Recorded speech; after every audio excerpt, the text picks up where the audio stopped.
Okay, y'all. I'm telling you, man. I'm gonna tell some stories for about a week and just see how it goes. Cause I'm working on another channel. I have a lot of channels. I got a channel called Tribute TV, man. That's such a brilliant idea. I just haven't pushed it. It's a channel called Tribute TV to where I highlight a person's life that died and then I do a poem for them.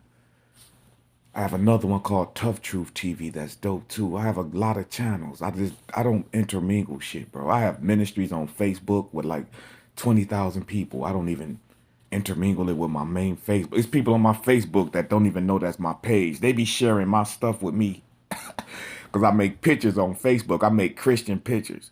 And people be like, I think you need to see this. And I'd be like, I made that.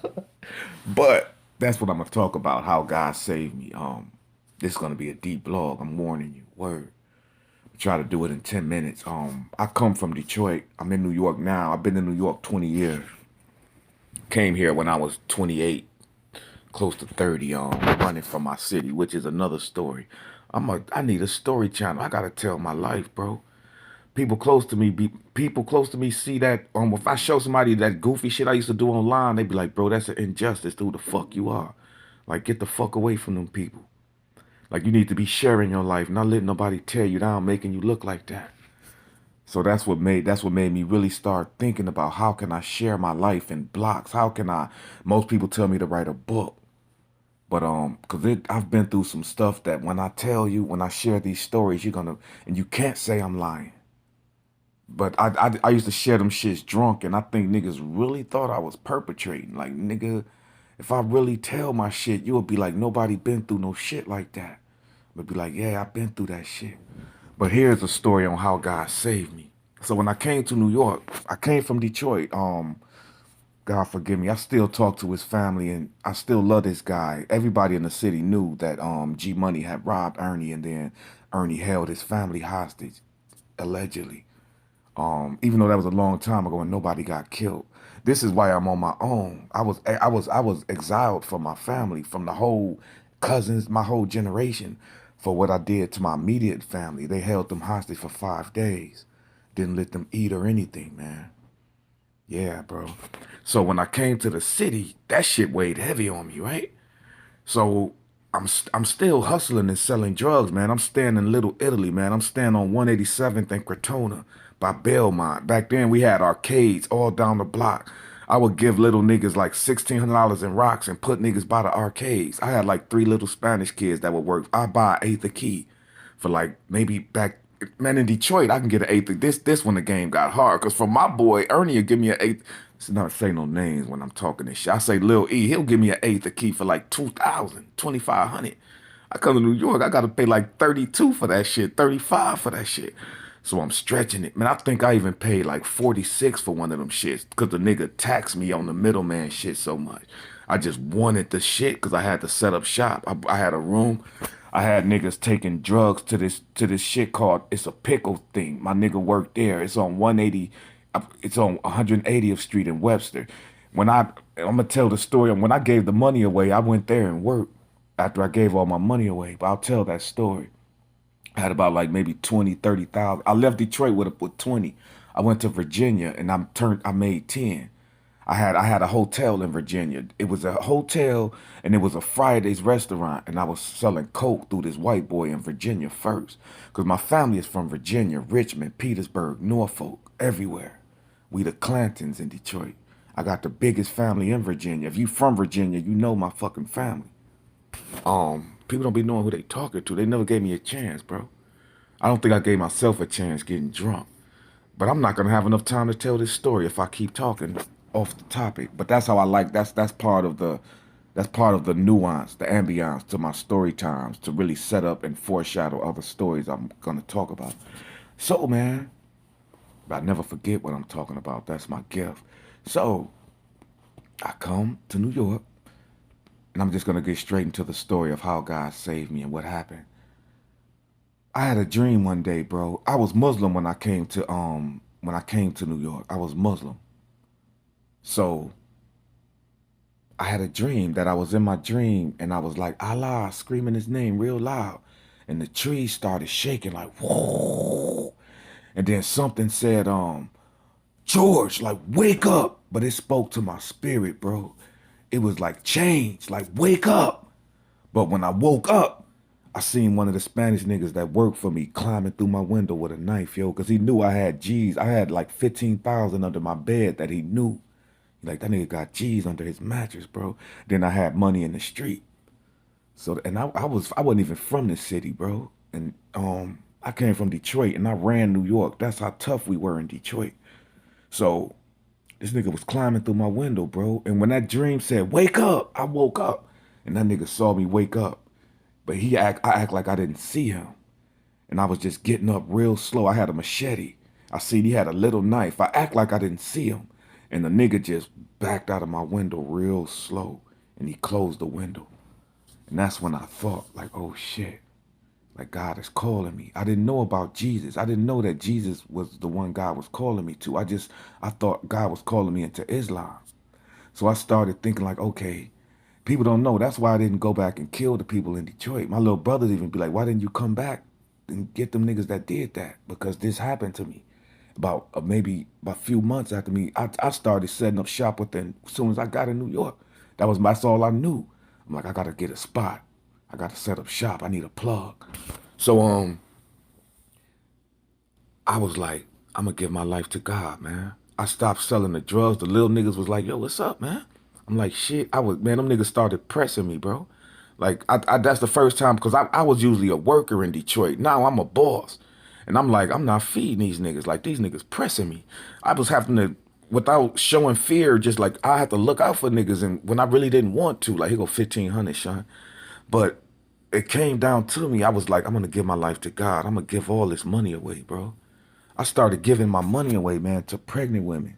It would be, I gave my money away. I gave one woman that lived with me like 1,500 for her daughter. She ain't believe that shit. She took off her clothes and was like, I know you want to fuck me. You can fuck me. I'm like, no, I don't want to fuck you. You can have the money. Bitch showed me her pussy.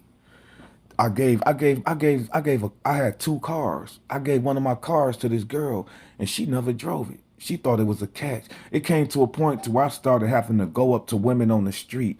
Like, you got a beautiful baby. Can I say hi to your baby? God love you. I was turning to God. I was saying stuff and I knew Islam a little. I read the Quran. I knew like Hamdu. I knew how to talk. I would go to certain people and I would put like 1,500 or a G under their stroller. I gave all the money away and I went into Bellevue shelter. This is what God was telling me. In my mind, I was like, I can give this money away and Allah would honor me and he would save me. And then I would kill myself. That's what I thought. I was like, I'm gonna go to Bellevue shelter and I'm gonna kill myself for what I did to my family. I'm gonna kill myself and I'm gonna give myself to God. That's what the devil had me thinking in that dream. That shit, that was the devil fucking with me, bro. So I was like, I'm gonna give this money away. I'm gonna go to the shelter. I had a knife in my shoe, and so I went to the shelter. This is gonna be long, so I'm gonna have to put this on. I don't know how I'm gonna share this one. So I went to the shelter. This might be my first YouTube story. So I went to the shelter, and when I was in the shelter, bro, I went to take a shower. So I'm gonna slow down then. Because I'm going to put this one on YouTube. This story is going on YouTube. And then I'm going to start my channel from there. I'm going to start another channel. Y'all won't know about that. I do other channels. But, so I go take a shower, man. You know, in Bellevue, you got rooms. They put me on. I go in there. I was fresh as hell. That was one problem. One thing I didn't calculate. I had on a leather pelly pail. I had on fucking Rockports and shit. I had on like $2,000 worth of clothes in the shelter. So I didn't peep that niggas was gonna be watching me like infatuated on me. I just thought I could mind my business. So I go to my room, man. I go to take a shower. I come out of the shower. I'm thinking like I don't want it because I had psoriasis. I still have psoriasis, but I just take care of it. But that shit was all over me at this point because I went to a depression after I gave the money away. I started working at the pickle factory where I was selling the drugs, where I was selling niggas coke. Now I'm in there working with these niggas. So I went into a depression before I went to the shelter. Even after I gave the money away, I was still struggling with what I did. Like, did I do the right thing? That's when I went into the suicidal thoughts. Like maybe God just want me to kill myself. So I'm just gonna go to Bellevue. I'm gonna clean myself up. I didn't know how to kill myself. I'm like, maybe I go to the park, just slit my wrist and shit. I studied that shit. I'm like, people don't even be slit killing themselves right. Like I'm gonna do something right. Forgive me, but that shit ain't funny. But when I came out the shower, bro, when I went to wipe my face, man, it was somebody took a shit in my towel and folded it. Somebody shitted in my towel and folded that motherfucker back, bro. So when I came out the shower and it was a towel on my thing, when I went to wipe my face, because I had a few towels, I left one on my locker, a white one. The nigga shitted in it. Whoever was, somebody was fucking with me. I didn't know that shelter was crazy like that. Somebody shitted in the towel. When I went to wipe my face, it was shit down my face, bro. Now I'm like, okay, now I know how I'm gonna kill myself. I'm about to start killing motherfuckers. The police, somebody gonna have to kill me. That's how I was thinking. Like I'm about to start killing these niggas. I got that knife. I went to wipe that shit off my face, man. This time when I came out the shower, somebody had killed the rat and put it on my floor. It was a dead rat bleeding all over the floor, bro. And I'm like, what the fuck?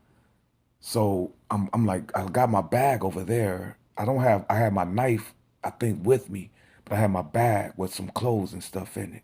I had my bag with a bunch of, what did I have in that bag? I think I had a bunch of music in that bag. I had Eminem old tape in that bag. I had a tape from Eminem with studio songs that Proof gave me that nobody ever heard. Yeah, I was very close to Proof. I was close to Royce too. I messaged that nigga. I told that nigga I ain't messaging you no more, motherfucker. Me and Royce used to go to talent shows and all types of shit together. I remember that nigga used to work at the fucking factory. He had a brown Grand Dam that was broke down. We used to have to jump in the windows like the Dukes of Hazzard, man. We used to go to talent shows, then go to eat. The same restaurant, man. That was my nigga, but anyway. So now it's rat blood on my floor, bro. And remind you, this is a story of how I came to God. I got to a point of death. God let me get to a point of hating myself to a point of death before he showed me that he loved me. He'll do that. He allowed me to hate myself before he showed me like, I love you. Word. So I'm in here, bro. Now it's rat blood on my floor. So I'm walking across the blood. I'm holding the locker and I'm trying to get to the bed so I can get my bag. And the fucking locker fell on top of me and I fell in the blood, yo. I just wiped shit on my face. Now I'm laying in blood. I'm like, God is punishing the fuck out of me. A Bible fell on my chest from that locker. It was a purple Bible that fell on me. I grabbed it by the last page. I looked at it. That fucking book said they were saved by the blood of the Lamb.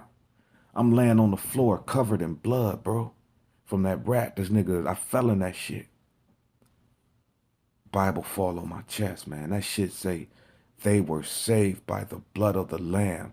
They didn't love their own life even unto death. I was Muslim until that point. Up until that moment, I called God Allah. I never called him that again. He he was saving me when I was Muslim. I still respect Muslims. I build with Muslims. But I see God from his son, Yahshua. It's his name to me, Yahweh, Elohim, Adonai. But when I fell in that blood and that book fell on me, I got up, bro. I went to the shower. I washed that shit off of me. And for the first, bro, everything I did bad came out of me, bro. Shit was just pouring out of me. I bet whoever was fucking with me never fucked with me after that shit. I slept in peace in that motherfucker, bro. With my door open, I bet. Because them doors wasn't locked. I was about to leave. After that shit happened, I was a different person instantly. I went into that shower, man. I cried out to God. Shit I did that I didn't even remember was coming out of me, bro. I was confessing shit that I forgot about. The Holy Spirit was bringing that shit out of me, confessing that shit. I was screaming in that motherfucker, bro. Staff and everybody. I came out. You could see motherfuckers like, who was that? They was looking. You could see niggas by their room. You could see these niggas by their rooms, yo. Like, who the fuck is in the bathroom? Like, who the fuck is that? Probably the shit I was saying, the shit I was confessing, bro. When I came out that motherfucker, bro, I had a crib, man. I don't know what they did with me. I was out of there. They put me in Ward's Island that same day. They was like, somebody help this man. Telling you, bro. I went back and I got my shit, and that's how God saved my soul. N.O.vate. He saved me, man, from falling in that fucking blood, bro. He made me confess the things. He showed me. I've trusted him since then. That's why I'm a little quirky like I am. Niggas that know me in person know. They even tell their friends like, nah, that nigga's like a preacher. He a OG. He changed his life. Cause niggas be like, yo, man, this nigga, that's this nice nigga ain't. Next minute he acting like he want to kill something. They like, yeah, that's how he is. He's trying to change. He changed his life, but that old nature, that nigga from the trenches.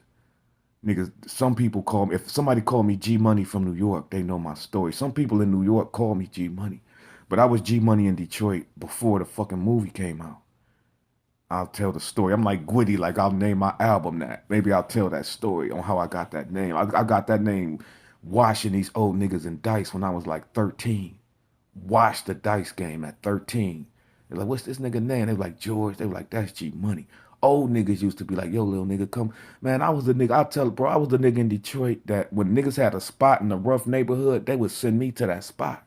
Like, yo, run this spot for about a month for me, bro. I was that type of kid to where I would let niggas in the neighborhood know, like, don't fuck with this crib. Man, I'm out. N.O.vate.